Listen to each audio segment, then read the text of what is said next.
Muy bien. Si logran observar muy bien el PPT para poder iniciar.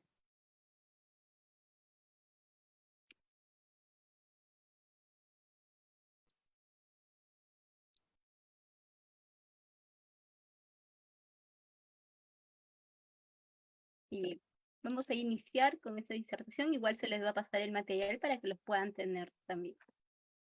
En el mundo se han establecido sistemas internacionales para poder monitorear la protección de los derechos humanos.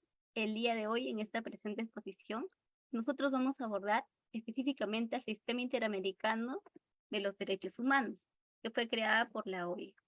Pero, ¿qué es este sistema? La siguiente slide, por favor.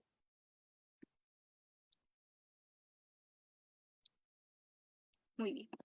Este sistema interamericano de derechos humanos, en ejercicio de la soberanía de estos estados y también en el marco de la OEA, han adoptado una serie de instrumentos internacionales para poder realizar esta base de este sistema regional de promoción, de protección de derechos humanos, que es conocido como este Sistema Interamericano de Protección de los Derechos Humanos. En este sistema se va a reconocer varias cosas. ¿Qué se va a reconocer? Se va a definir los derechos consagrados para poder nosotros ver las obligaciones que van a tener esos estados partes para poder proteger los derechos humanos de las personas. Por lo cual, este sistema recién se inició formalmente con la aprobación de la Declaración Americana de los Derechos y Deberes del Hombre. Y también este sistema va a contar con muchos instrumentos que lo vamos a ver en el proceso de toda la exposición. Pero, ¿qué comprende este sistema? En sí, este tiene una estructura organizacional que vamos a tratarlo en la exposición. Este sistema, que fue creado por la OEA, vamos a abordar también la Convención Americana sobre los Derechos Humanos y esto también sobre la Comisión Interamericana de Derechos Humanos y sobre la Corte Interamericana. A partir de esto, en el rama, que es mi función, que soy de la parte politológica, vamos a abordar casos prácticos sobre cómo se da esto en el Perú, de la parte, cómo los gobernantes, cómo los estados están realizando eso, si están cumpliendo o no están cumpliendo, y qué son las brechas o qué es lo que falta en esta corte, porque a veces hay un vacío que no se cubre. Siguiente slide, por favor.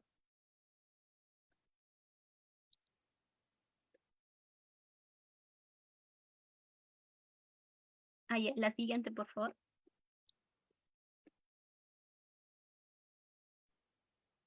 Ya, ahí está, muy bien. Tal como les mencioné, este sistema va a poder abarcar la definición, la protección y vamos a abarcar qué es esto. Este sistema va a constituir este marco para nosotros proteger, para nosotros promocionar, para nosotros defender los derechos humanos. Y eso también va a tener recursos, ¿para qué? Para que los habitantes de América, de los estados parte de América, puedan tener un mecanismo para decir si han sufrido algún tipo de violación de los derechos humanos. Este sistema va a ser esta herramienta, esta gran herramienta, esta poderosa herramienta para poder nosotros llamar la atención sobre cuestiones de derechos humanos y poder darle a las víctimas, a estas personas, una oportunidad para que sean escuchadas y para promover también nosotros políticas y prácticas estatales a favor de las personas. Este sistema, como ya les mencioné, está compuesto por varios órganos de protección.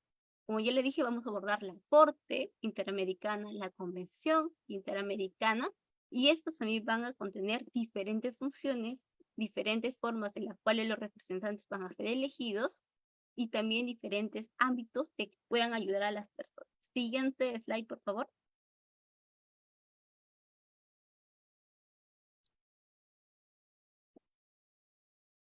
Muy bien.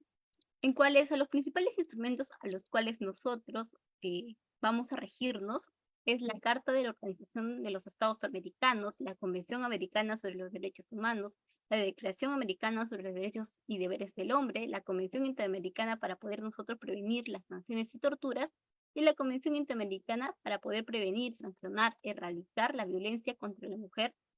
Así que esos son los principales instrumentos por lo cual esta exposición se va a regir para poder ver qué normativas se está realizando en el sistema interamericano y también qué es lo que falta, qué es lo que se necesita, qué es lo que los gobiernos están realizando. Ahora vamos a la siguiente slide y empecemos con la OEA. La OEA es esta organización internacional panamericana regional que se creó en 1948, pero ¿para qué? Para ser un foro político, para el diálogo multilateral, para la integración, para la toma de decisiones en el ámbito americano. Igual en la siguiente slide, por favor. En cuanto también ella comprende la Convención Americana sobre los Derechos Humanos, que esta va a ser la comisión para poder nosotros reconocer qué es lo que se está realizando. Por ejemplo, esta comisión va a velar para la protección de los derechos humanos en los países miembros, va a recibir las denuncias conocidas también como las peticiones. ¿Para qué? Para poder determinar si un Estado ha violado o no los derechos humanos a una persona o a un grupo de personas, y de ser este caso, es decir, que si el Estado se comprueba que ha violado los derechos humanos, se va a tomar medidas para poder reparar aquel daño ocasionado a la víctima. ¿Para qué? Para poder nosotros evitar hechos similares que puedan ocurrir en el futuro. Muy bien. Ahora vamos a la siguiente slide, por favor.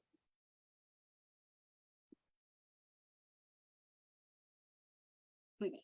Hay que reafirmar algo, que esta convención va a proteger y está dentro también de su acta, que es lo que busca esta convención es resguardar, es consolidar, que este es un régimen de libertad personal y de justicia social, por lo cual va a reconocer los derechos esenciales de los hombres, de las personas, que no van a nacer por ser de un determinado estado, no, sino que son atributos de todas las personas y que se necesita una protección internacional.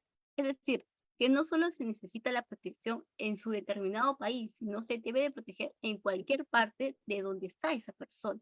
Y también lo que va a realizar y lo que va a reafirmar este acta es que se va a realizar medidas para nosotros proteger y para generar condiciones que permitan a cada persona poder gozar de sus derechos. O sea, cada Estado parte tiene que también generar condiciones que se garantice que estas personas puedan gozar sus derechos. El siguiente slide, por favor. Muy bien. Esta convención también, ¿qué nos va a reconocer? ¿Quiénes son los estados parte? Los estados parte que han ratificado esta convención. Por ejemplo, vemos, está el Perú dentro de estos estados parte. ¿Y qué va a ser su obligación? ¿A qué se comprometen siendo ratificando esta convención? ¿Solo firman y ya? ¿O algo más va? Y sí, estos estados, al firmar, al ratificar, van a comprometerse a respetar tanto los derechos y libertades. Van a reconocer en ellos y también van a garantizar el libre y pleno ejercicio de esto, de toda persona que esté en su estado, sea nacional, sea extranjera, pero va a respetarla, este estado, que esté sujeta a su jurisdicción, sin discriminación, sin ningún motivo de raza, color, sexo, religión, sin ningún motivo.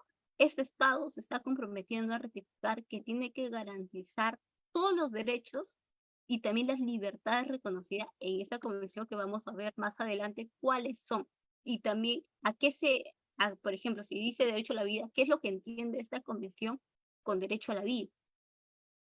Así que esos estados parte, por ejemplo, estamos viendo, si vemos el caso de Perú, Perú ha ratificado respetar los derechos, las libertades y garantizar el libre y pleno ejercicio a todos los que están en el Perú.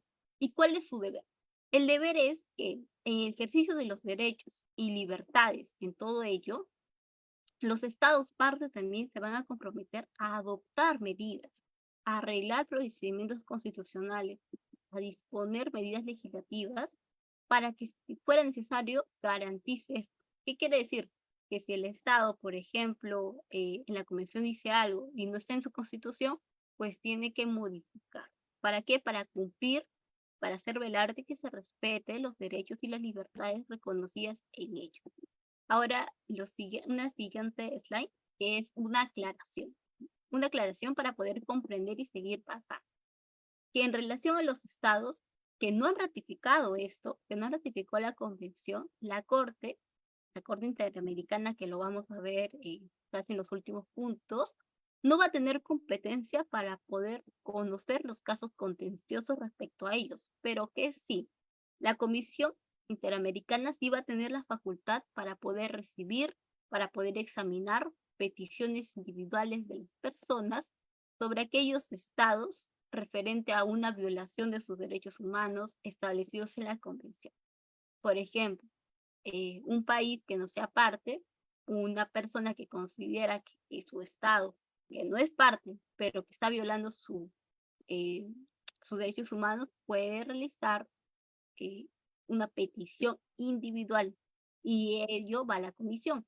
Y también los estados parte de la OEA pueden someter esas solicitudes, opiniones también consultivas, aunque no sean parte de la convención.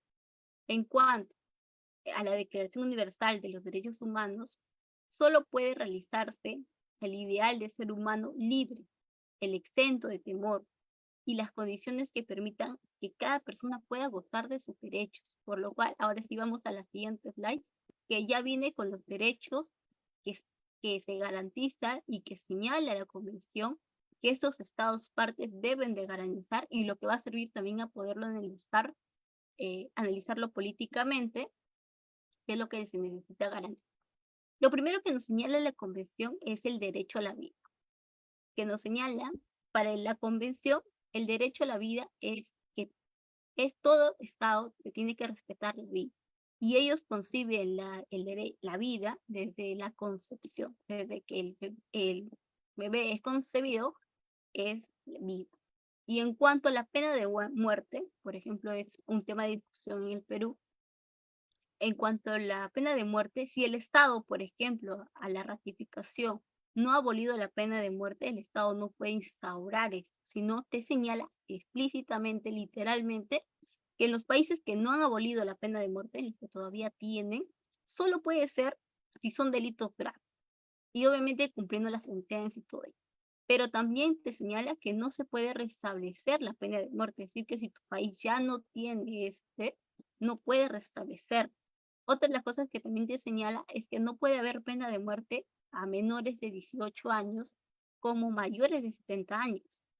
Y hay otro que también, que toda persona tiene derecho a la amnistía, al indulto o a la conmutación de la pena. Aquello te señala específicamente en derecho de la vida, está en el artículo 4 de la Convención. En cuanto al derecho a la integridad personal, esta convención te señala que es una integridad física, psíquica y moral. Esos tres tipos, y nos señala que nadie debe ser sometido a torturas, ni a penas, ni actos crueles, ni inhumanos, ni degradantes, que por ejemplo sea el caso de que se vulnere su dignidad humana también. En cuanto a los menores de edad, nos señala también que cuando, por ejemplo, son procesados, deben ser separados de los adultos y llevados a especialistas. Y en cuanto a las penas privativas, nos señalan que tampoco no pueden no garantizarse su integridad humana. Es decir, que la convención nos señala que a alguien que va a prisión, a alguien que es privado de su libertad, solo se tiene que hacerles una reforma y una readaptación social a los condenados.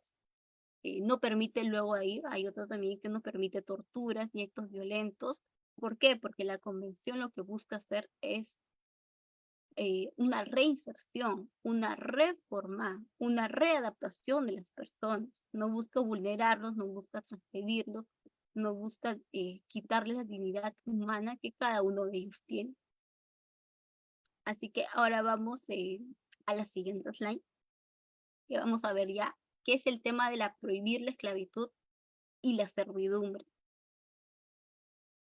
Por ejemplo, si nosotros lo vamos a analizar en el ámbito político también, o en el ámbito del contexto, hay varios casos que se han dado.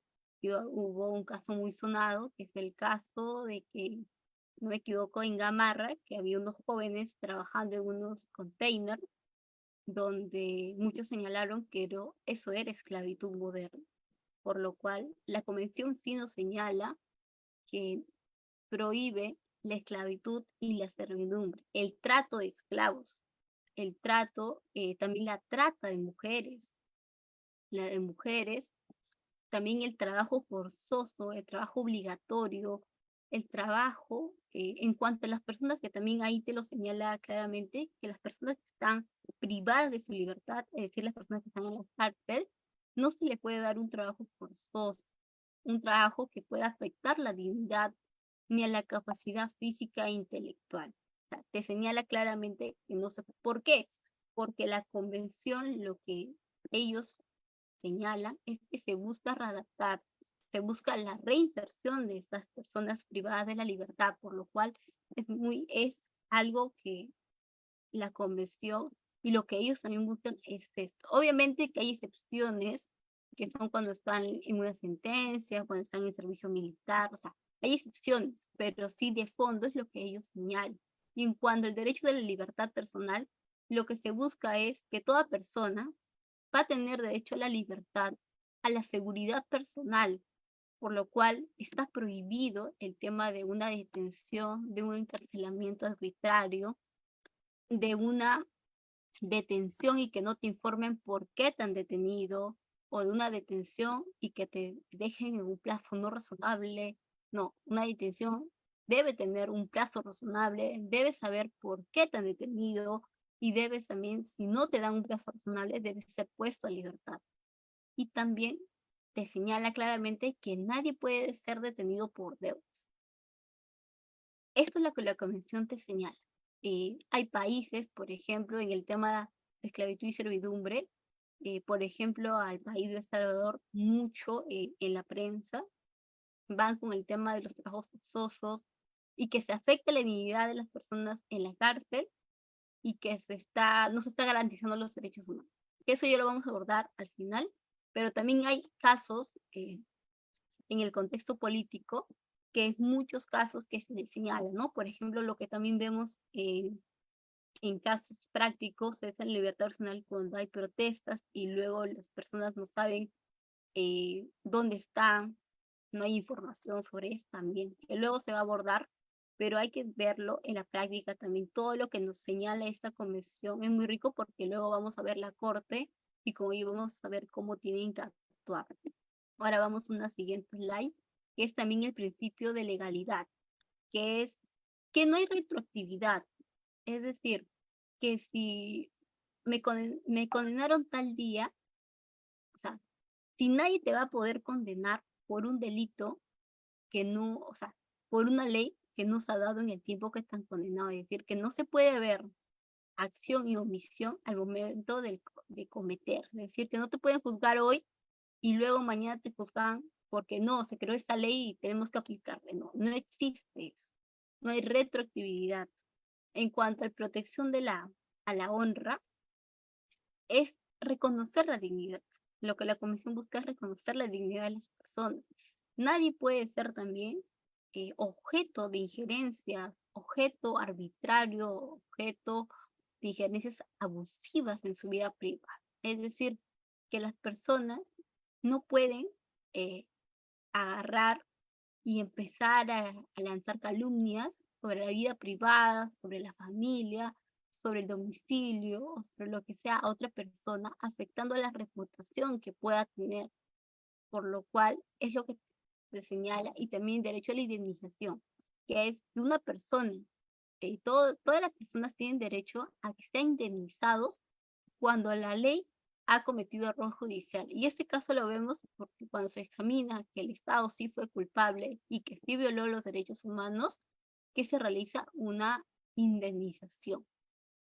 Y cuando se ve ya el tema de casos de derechos humanos, que cuando se va en el tema de poder medir y poder ver cuánto indemnización tiene, porque hay tipos de indemnizaciones, se va a medir, por ejemplo, el tipo de perjurio a la víctima.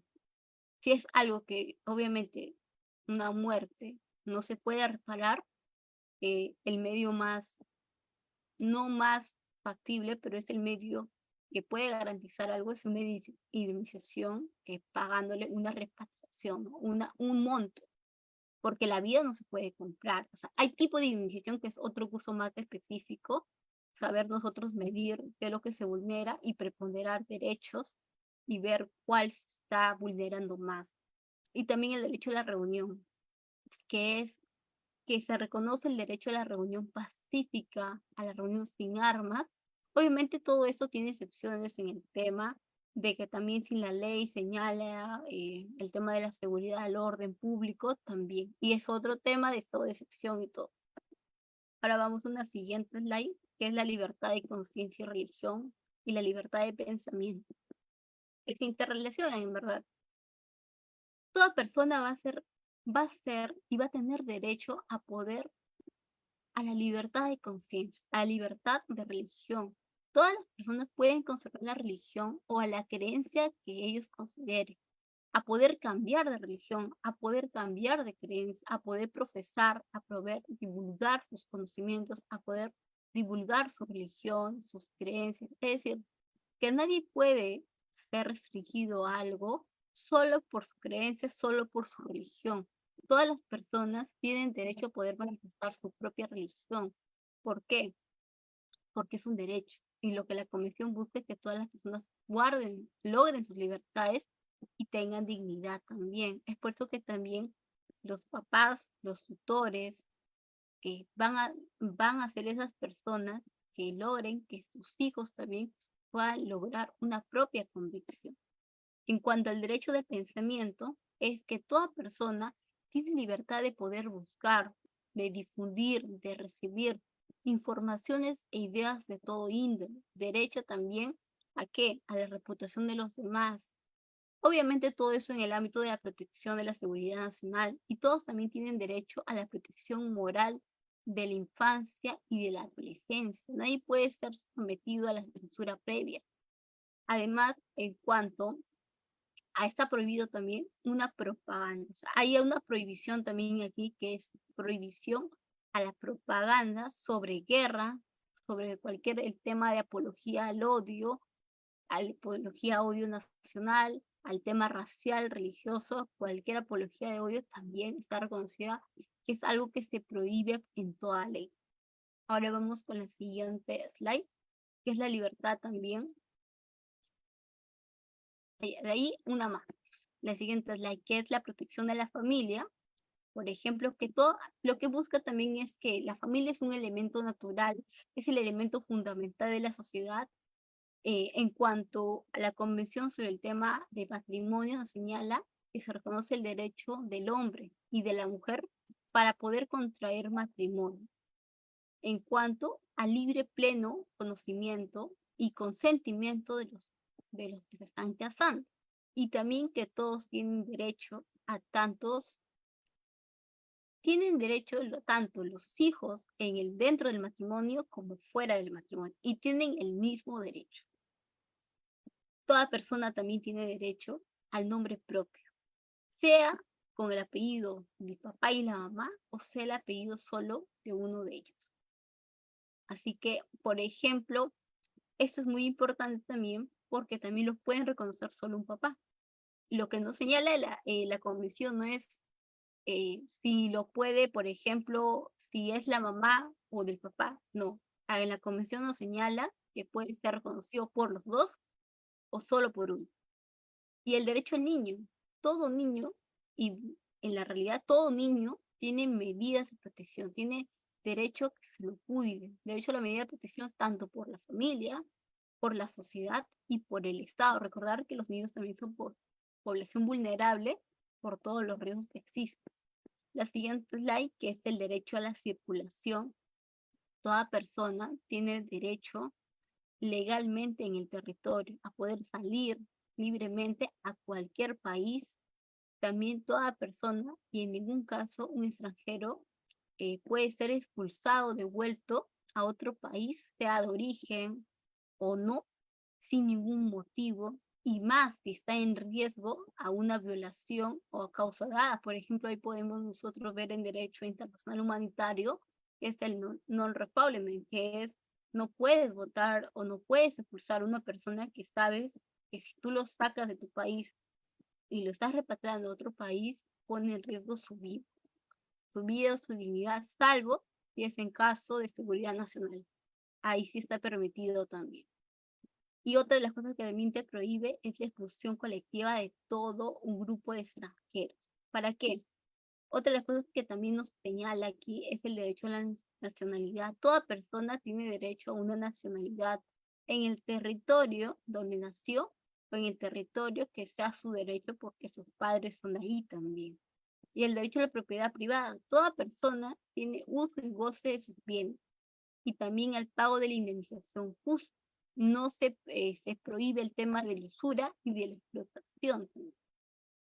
Ahora vamos con los últimos derechos para ya pasar a la Corte Interamericana, que es los derechos políticos y los derechos también a la igualdad ante la ley. Toda persona tiene derecho a ser elegida, a votar también, a derecho a participar en asuntos públicos, el derecho y las oportunidades.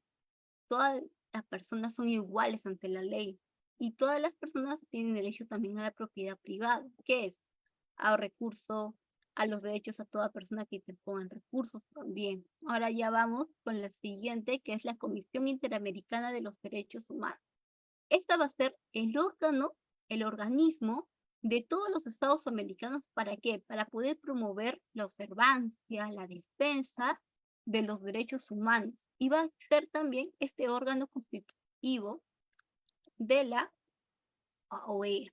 ¿Qué más también es la comisión? Como ya les mencioné, la comisión va a velar por la protección de los derechos humanos en los países, en los estados partes.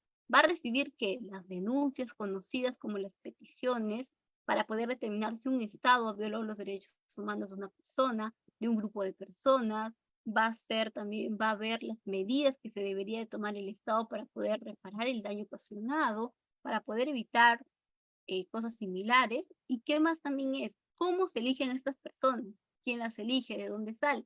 En las siguientes slides vamos a poder ver cómo es el tema de la organización de la comisión.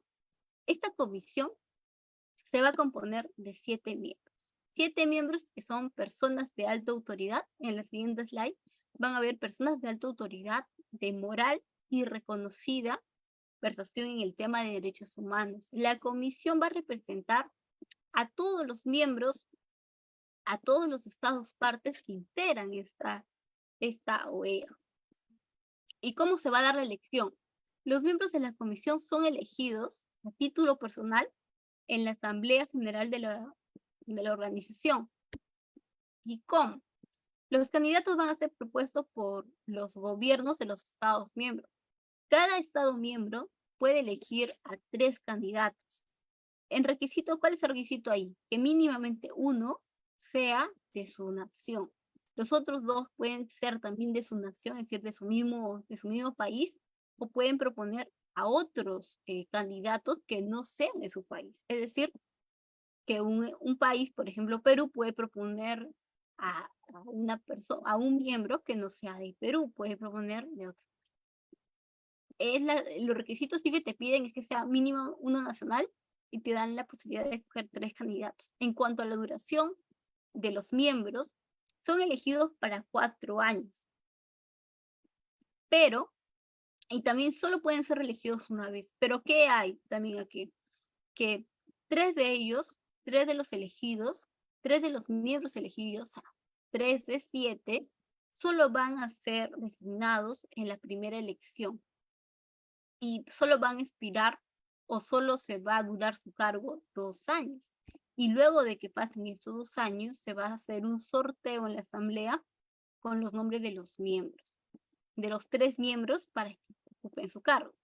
Y también aquí no puedes formar parte de estos 7 miembros, 2 personas de una misma nación. Es decir, que dentro de la mesa no puede haber 2 personas del mismo país. Eso es el requisito y lo que te piden para que no sean parte 2 personas de la misma nación. Ahora vamos a las funciones, que es en la siguiente slide, que es la comisión. Esta Comisión Interamericana de los Derechos Humanos, ¿qué va a hacer? ¿Qué es su función? ¿Qué realiza? Ellos se van a encargar de observar, de la observancia y de la defensa de los derechos humanos. Y en el ejercicio de su mandato van a tener funciones específicas. ¿Qué van a realizar? van a estimular la conciencia de los derechos humanos, van a formular recomendaciones cuando lo estimen conveniente a los gobiernos, a los estados miembros. ¿Para qué? Para que puedan adoptar medidas progresivas en favor de los derechos humanos dentro de sus leyes, dentro de las normativas internas que puedan contener. También, ¿qué van a hacer? Van a preparar estudios, van a preparar informes que ellos consideren los más convenientes para que puedan desempeñar sus funciones. Van a solicitar a los gobiernos, a los estados parte, informes sobre las medidas que van adoptando de los derechos humanos. Posterior a este slide, vamos a hablar sobre qué pasa, ¿no? Cuál es el seguimiento, qué es lo que pasa, cómo va, si tienen que trasladarse o no. Por ejemplo, la comisión va a dar recomendaciones y los estados van a tener que realizar esas recomendaciones en un periodo de tiempo. Por eso van a solicitar a los gobiernos del estado proporcionar los informes que tengan sobre las medidas que logren adoptar sobre la materia de los derechos humanos. También, ¿qué van a hacer? Van a atender a las consultas por medio de la Secretaría General de la OEA, y también van a solicitar, van a actuar respecto a las peticiones y comunicaciones de conformidad a lo que tenga la Comisión. En la siguiente slide vamos a hacer también otra aclaración, que es, si cumplen, por ejemplo, los requisitos mencionados y la Comisión considera admisible la petición de por ejemplo, de una persona, admisible la petición, esta va a solicitar un informe al Estado, un informe de lo que ha sucedido, al cual pertenezca la autoridad señalada, es decir, al cual se le señale la autoridad señalada como responsable de la violación alegada. Y en su caso, lo que va a pasar es que se va a producir un informe de admisibilidad, el cual se va a notificar a las partes en el proceso, o sea, a la persona y al Estado. ¿Para qué? Para que puedan realizar las observaciones de la causa. Y este informe va a ser comunicado a las partes en un plazo determinado y se le va a pedir al Estado, se le va a dar las recomendaciones y se le va a pedir al Estado que las realice. ¿Qué pasa ahí? Si el Estado no responde adecuadamente a esas observaciones, a estas recomendaciones, a lo que señalábamos antes, que era solicitar a los gobiernos de Estado miembros que proporcionen un informe sobre las medidas que adopten en materia de derechos humanos. Si el Estado no las realiza, lo que se va a realizar es, se va a ver, por ejemplo, se puede hacer con prontitud y dirigirse al Estado para requerir una opción urgente de medidas de protección. Se va a hacer medidas más fuertes también. Y ahora vamos a la siguiente slide, que vamos a ver la Corte Interamericana de los Derechos Humanos.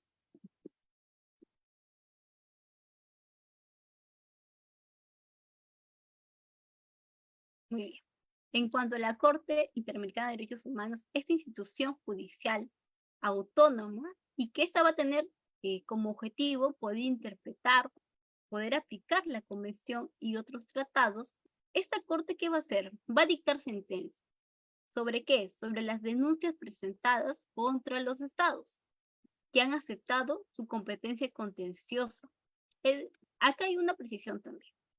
Cuando el Estado ratifica, cuando el Estado firma, está aceptando los derechos, sus obligaciones, está aceptando a proteger a las personas, está aceptando todo ello, por lo cual el Estado está diciendo voy a respetar. ¿Y quién va a ser el ente? La Corte. Y, por ejemplo, esta Corte, también hacemos otra mención, esta Corte no va a juzgar el juez Pepito o el juez tal falló en contra. La Corte no va a decir fue culpa de Pepito y voy a castigar a Pepito, no, sino porque la Corte te pide que pase filtros. Al pasar todos los filtros y no hacerle caso es donde llega la Corte. Si Pepito falló, la Corte no va a decir fue Pepito, la Corte va a que el Estado no garantizó sus derechos. ¿Por qué? Porque el Estado ha ratificado que va a respetar los derechos, que va a garantizar, y no solo va a garantizar los derechos, sino va a velar, va a garantizar porque todo su país vele los derechos. Es decir, que todas las personas también que trabajan en el ámbito judicial, todos van a velar. Es decir, que si el Estado no pudo velar los derechos de alguien, es la responsabilidad del Estado, no de Pepito, sino del Estado. Por lo cual, la Corte Interamericana de Derechos Humanos no va a juzgar a una autoridad, o sea, no va a juzgar a tal juez. La Corte va a juzgar al Estado. ¿Por qué? Porque es el sujeto responsable transnacional. Otra de las cosas también es que la jurisdicción de la Corte Interamericana de Derechos Humanos no va a ser una cuarta instancia, es decir, que no es que yo eh, voy una instancia, segunda instancia, tercera instancia, no es una cuarta instancia. O sea, sus sentencias no van a modificar las resoluciones de los tribunales nacionales de cada país, no es eso. O sea, la Corte va a determinar si el país ha realizado, no es una siguiente etapa. Y otro de aquí que también vamos a mencionar es que la Corte, ¿cuál va a ser la competencia de la Corte? La Corte va a tener competencia para nosotros conocer a cualquier tipo de caso relativo a la interpretación, a la disposición, a la aplicación de la convención que sea sometido contra un Estado, ya sea por comisión, ya sea por otro Estado, siempre que los hechos, siempre que cualquier hecho de aquí sea en un Estado parte. O sea, si Perú ha cometido algo, al ser Estado parte, ellos van a ver esto. Por lo cual, como ya les mencioné, estos individuos, estas o también organizaciones, si considera, por ejemplo, que se ha vulnerado, que existe una situación donde se ha violado los derechos humanos y desean acudir al sistema interamericano, van a dirigir primeramente su denuncia a la Comisión Interamericana. Luego de esto, ¿para qué? Esto acá también, ¿qué es necesario? Para eso es necesario cumplir con ciertos requisitos. ¿Qué requisitos? Los requisitos que te piden es, uno, que se hayan interpuesto y agotado todos los recursos en la jurisdicción interna. Y salvo que no exista en la legislación, por ejemplo, en la legislación peruana o en la legislación de otro país, salvo que ya no exista en la legislación interna del Estado, eh, en cuanto al debido proceso y todo ello, se haya agotado todo para protegerle el derecho, los derechos, y se considera que se haya violado todo esto, vamos a pasar a una siguiente, que es que la petición, o sea, tú consideras que se ha violado, has agotado todos todos las fases, todos los agotados.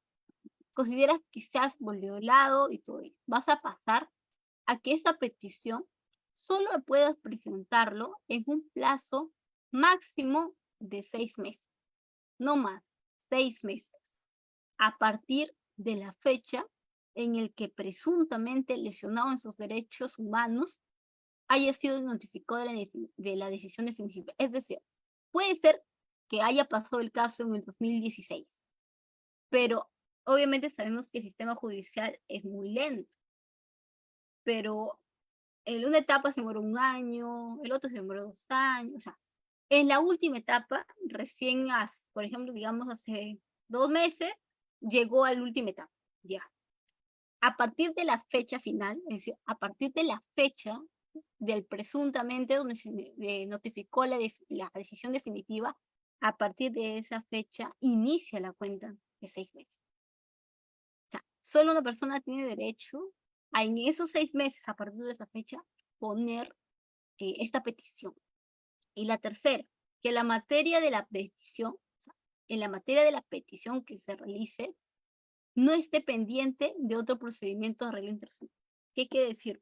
Que tú no puedes enviar tu petición a una instancia, por ejemplo, a tal instancia, a tal instancia, a todos. No, porque si es así, la Corte no te va a aceptar. O sea, tú tienes que solo haberles enviado a ellos para que ellos lo acepten. Y la siguiente etapa es que se indique el nombre, la nacionalidad, la profesión o actividad, el domicilio y la firma de la persona o las personas y del representante legal de la entidad que somete la petición. Tienes que establecer muy bien quién es la persona que está estableciendo todo esto. ¿Quién es la persona que está interponiendo esto contra el Estado? Ahora sí, vamos a seguir un poco de esto. Y es que en cuanto, a ver, vamos a seguir con la siguiente slide, por favor. A ver, de ahí, la siguiente, por favor. Muy bien. Vamos a ver también, si bien hemos estado hablando de cómo es el proceso, qué es lo que significa, hay que conocer algo también, que es su organización, su elección y su duración. La Corte se compone por 7 jueces, jueces nacionales de estos Estados miembros, y que van a ser elegidos a título personal entre diversos juristas de la más alta autoridad moral. Estos jueces no pueden, o sea, no pueden ser dentro también de estos miembros, de esos 7 jueces, no puede haber 2 con la misma nacionalidad. O sea, se busca que sea uno de cada persona ahí de diferentes nacionalidades. Y hay otro también aquí. ¿Cómo se da la elección? Es por votación secreta y es por mayoría absoluta. Votos de todos los estados parte. Cada estado parte también propone. Es en el mismo caso que estábamos viendo en la comisión, que cada estado puede elegir 3 candidatos. Uno de ellos mínimamente tiene que ser un candidato de su nación. Los otros 2 pueden ser de su nación o pueden ser de otros países. Y lo que también se busca es que esta lista de candidatos van a ser propuestos por estos mismos estados. ¿Y cuánto va a ser su cargo? En cuanto a los jueces de la Corte, van a ser elegidos por 6 años y solo pueden ser reelegidos una sola vez. Aquí también se va a llevar a que los jueces, o sea, 3 de los jueces van a solo tener 3 años de su periodo. ¿Por qué? Solo 3 años, y se realiza un sorteo para elegir ahí a los otros 3 jueces. El juez elegido para ser reemplazado también va a ser por el periodo que queda, es decir, por los otros 3 años. En cuanto también vamos a saber que los jueces en funciones van a culminar también su mandato, es decir, 3 ingresan 6, 3 al tercer año y luego ingresan otros 3 años y todos los 6 se van al mismo tiempo. Ahora vamos a ver algo aquí también, que vamos a ver, como ya estamos en la Corte Interamericana de Derechos Humanos, vamos a ver qué son las sesiones de la Corte Interamericana. Sus sesiones de esta Corte se van a celebrar cuando solo sean necesarias, es decir, cuando sean necesarias, pero también la Corte va a celebrar 4 sesiones en el periodo ordinario y 2 sesiones en el periodo extraordinario. La Corte va a realizar diferentes actividades: realización de audiencias, deliberación, emisión de resoluciones, casos contenciosos, medidas provisionales, supervisión de cumplimiento y también adopción de sentencias. ¿Qué es aquí también? ¿Qué son los casos contenciosos? En dichas audiencias, la comisión va a exponer fundamentos de la presentación de casos ante la Corte de cualquier asunto. Sobre la supervisión del cumplimiento de la sentencia, el tribunal va a considerar pertinente cuando convoca al Estado, cuando convoca a los representantes, cuando convoca a las víctimas para una audiencia para supervisar el cumplimiento de sus decisiones.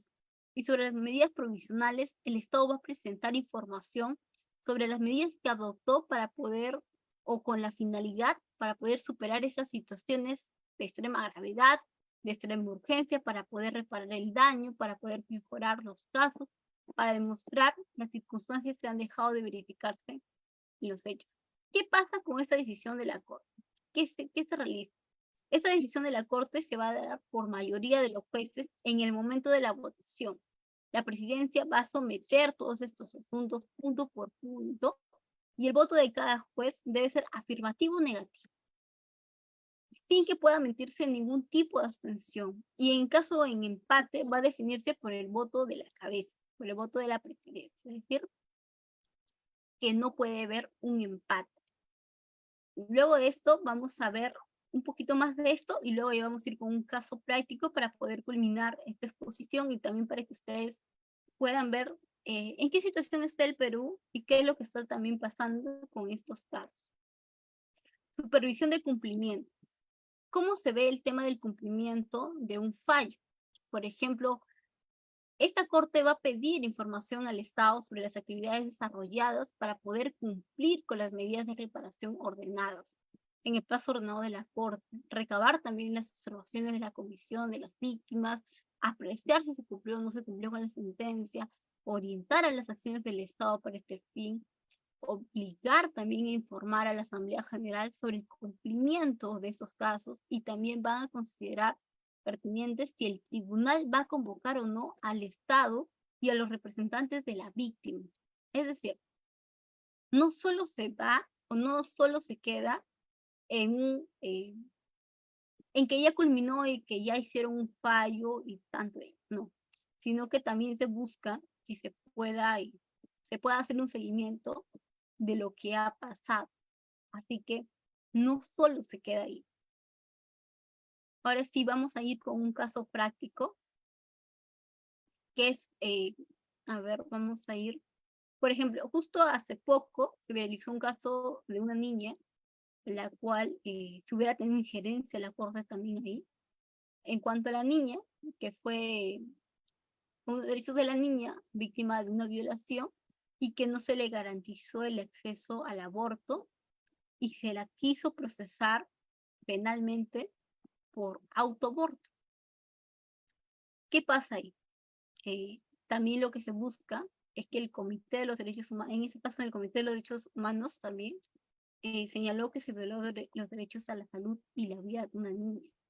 En cuanto, lo que también podemos ver es que actualmente, hace poco también sucedió otro caso de otra niña que también señalaba que por una violación estaba embarazada y que también no le estaban dando una medida para que pueda abortar, a pesar de que la normativa peruana señala que si alguien es víctima de una violación, y más una niña, tiene derecho al aborto terapéutico. O sea, vemos casos así que son actuales, que han pasado y que siguen cometiendo esto. Es decir, que puede estar la normativa, que puede señalarse la normativa, que se señala, que se respeta la vida, los derechos humanos, pero en la práctica pasa todavía eh, casos de que todavía no se está garantizando el 100% de los derechos de estas personas. Vemos otro también, por ejemplo, otro caso político que lo que se busca también es garantizar que si, otra de las cosas que también está pasando es que están proponiendo que el Perú se retire de esta Corte Interamericana de Derechos Humanos. Es decir, hay muchos casos aquí y que si bien todavía no hay un 100% de que el Perú pueda garantizar esto, esta Corte Interamericana es vital para que las personas, a las víctimas, por ejemplo, de estos casos, como ya les dije, por ejemplo, si bien eso pasó en el tema de ONU, de la Comisión de Niños de la ONU, es tanto el de la ONU, de la Corte IDH, eso de aquí garantiza a que si en el Perú, o sea, si en el Perú ha pasado toda la fase del proceso judicial, conociendo que cada fase se demora mucho tiempo, que si no se ha hecho la justicia en el determinado país, se pueda tener las víctimas acceso a que se pueda garantizar sus derechos, acceso que puedan ser escuchados, una oportunidad de la víctima para ser escuchados, para promover esto. Otra es que nos permita a nosotros garantizar los derechos humanos de todas las personas, porque toda persona tiene dignidad, toda persona tiene dignidad y tiene derechos en los cuales cada persona tiene que garantizar esto. Así que les señalamos todo eso. Es muy rico ese tema cuando en un mayor tiempo o analizar cada caso, igual se les puede enviar materiales complementarios para que ustedes puedan analizarlo y sepan también preponderar cómo es en el tema de las indemnizaciones, cómo se prepondera tanto derecho del Estado y el derecho que señala la víctima y cómo se prepondera todo y está en una jerarquía de derechos para saber cuál se está perjudicando más. Así que es un tema muy rico, es un tema que es muy amplio también, pero que con los casos prácticos que ustedes se les va a enviar igual por el tiempo, ustedes pueden analizarlo. Así que eso sería todo por mi parte. Estoy, les estaría pasando al equipo organizador los materiales y también para que ustedes puedan tener a la mano diversos documentos normativos, diversas páginas también que ustedes deberían revisar para que los que están más interesados puedan tener acceso y lo que está sucediendo tanto en el Perú como también en distintos estados de Latinoamérica.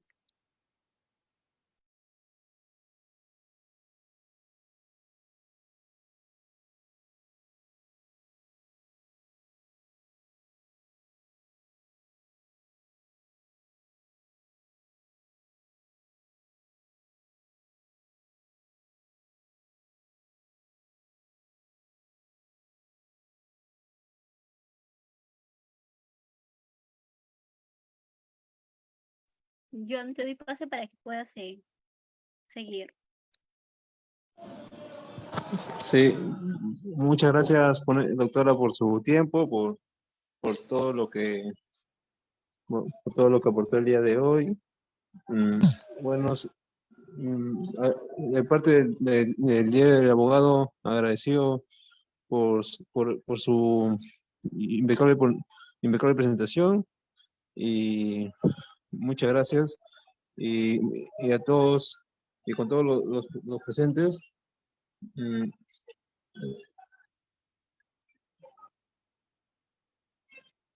creo que tenemos una pequeña pregunta, si puede resolverla, doctora.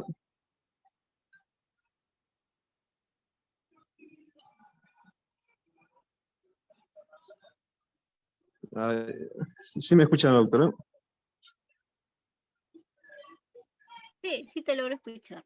Sí, acá hay una pequeña pregunta de una participante, una breve pregunta antes de culminar esta sesión.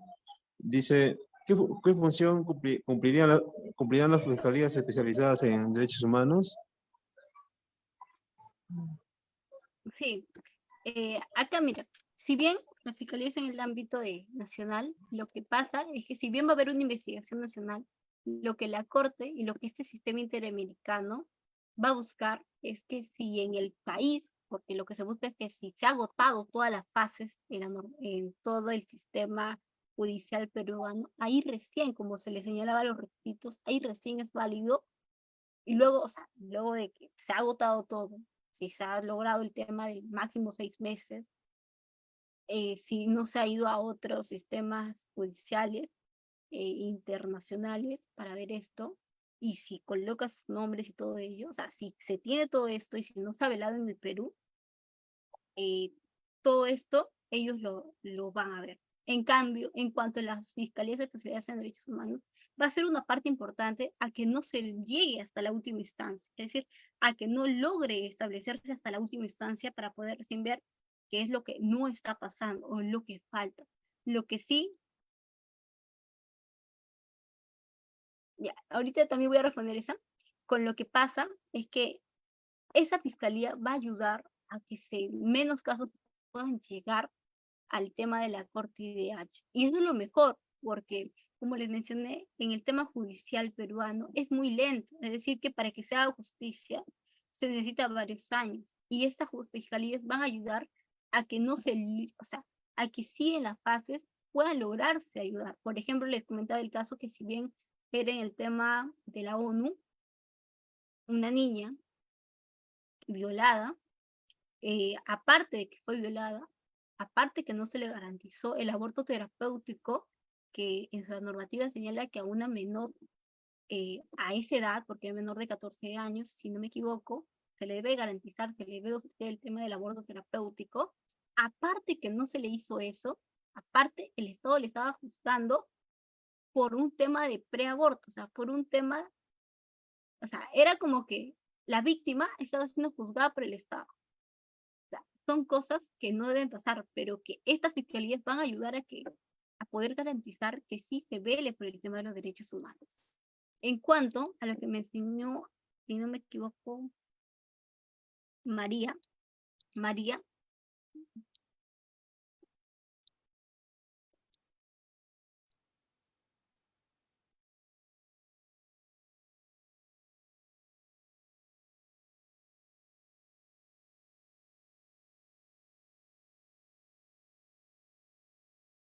Ya.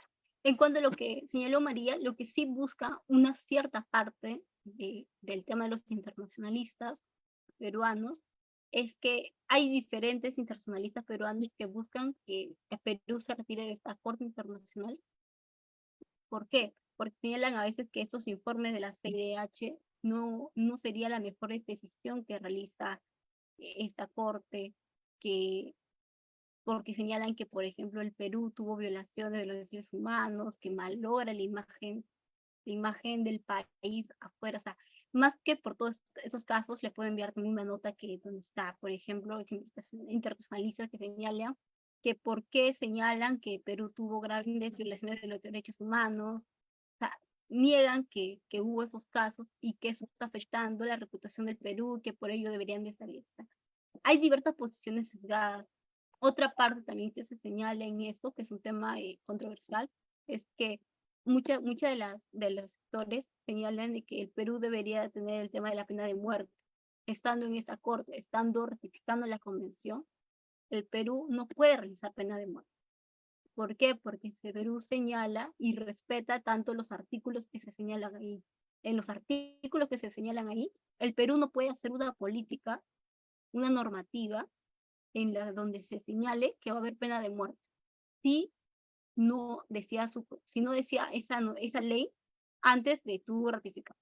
El Perú ahorita sí hay una pena de muerte por el tema de crímenes de guerra, pero no puede crear una en el tema, o sea, no puede crear una ley que señale que vamos a matar a los violadores porque sí, no, porque tú estás diciendo en la convención que no lo puedes hacer. Otra de las cosas ahí que te señala es que otros señalan que dicen, otro también lo que señala es que señalan que nosotros hay que a los presos, por ejemplo, tratarlos mal en la cárcel y tal. O sea, el Perú no puede hacer eso. O sea, una política, un proyecto de ley o una política nacional para el tema de las cárceles peruanas y todo ello, o un reglamento político, o sea, ningún tipo de ley actualmente podemos realizar que vulnere ese convenio en el cual, o sea, lo que hemos firmado como país no podemos vulnerar. Es por eso que era muy importante que ustedes conozcan también en la parte de la política, conozcan que hay artículos que nos señalan, y por eso que era bien importante especificar el tipo de artículo, especificar qué número de artículo era, porque si el Perú ha firmado esto, si el Perú ha señalado que va a respetar esos derechos, que va a garantizar esos derechos y que va a adaptar su normativa para ello, una normativa ahorita, un proyecto de ley ahorita, no puede realizarse vulnerando ello. O sea, no se puede dar una normativa vulnerando ello. No, sí estamos ratificando el convenio, no se puede dar. ¿Por qué? Porque no podemos nosotros vulnerar algo a lo cual hemos señalado que vamos a realizar. Es por eso también que hay otro sector que señala que tenemos que salirnos de estas convenciones, todo, porque debemos aplicar penas de muerte, debemos aplicar medidas no para la reinserción de los presos, sino medidas para el tema como que, medidas donde a veces se vulnera la dignidad de las personas, ¿no? Pero que no se puede realizar. Es muy importante los temas que van a las políticas públicas, no se puede realizar actualmente.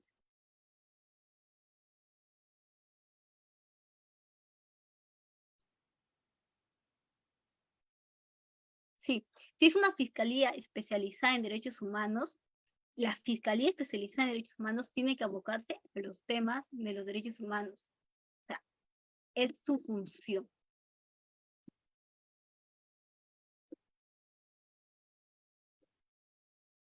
Y también no solo hay fiscalías en el tema de derechos humanos nacionales, también hay supranacionales, por lo cual, o sea, estas fiscalías nos van a ayudar mucho. ¿Por qué? Porque estas también fiscalías que van a ser también penales, supranacionales, especializadas, en todo ello nos va a ayudar a poder facilitar o para poder también promover el tema de los derechos humanos. Así que es una opción muy buena también que el Estado peruano está realizando, porque como les mencionaba, esos pocos casos nada más no se está garantizando. Luego del caso de la niña del aborto, sucedió otro caso muy parecido a otra niña, un aborto que también les negaron el aborto terapéutico, a pesar de que ya había un fallo de una sentencia donde la Comisión de la ONU ya tomaba y decía que el Estado peruano no estaba garantizando los derechos humanos.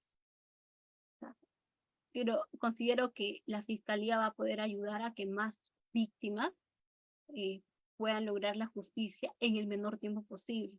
Porque si bien la Corte te ayuda y la Corte ayuda a que no se, o sea, se garantice los derechos, el tiempo es muy largo. El tiempo es muy largo y no solo es muy largo, sino que es muy complicado, porque tú no te enfrentas, o sea, primero vas a tener que tener un juez.